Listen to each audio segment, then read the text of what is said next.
Pagmamahala ni Kim at Paolo, hindi na kayang itago sa publiko. Aamin na kaya?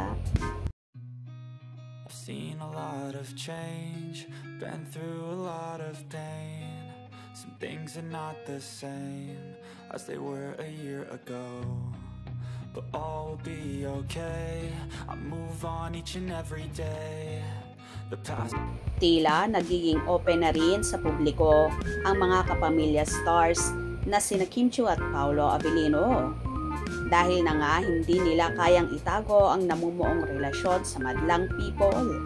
Sa mga kumakalat na video at mga larawan, handa na nga bang umamin ang Kim Pao sa publiko sa kanilang natatanging relasyon?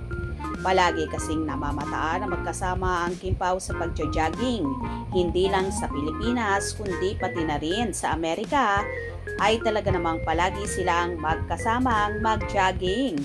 May kumakalat pa nga ng mga video kung saan sila lang ni Paolo ang magkasama habang tumatakbo.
Tila enjoy na enjoy naman ang Kim Pao sa kanilang nagiging bonding at kitang-kita mo sa kanila na so happy sa isa't isa, lalo na kapag magkasama.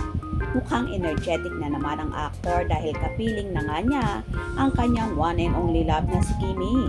Hindi kagaya noong nagkaroon sila ng show sa Florida kasama ang actress na si Maymay Entrata. Kakikitaan mo kasi na malungkot si Paolo at malamya na tila kulang dahil wala nga sa tabi niya si Kim.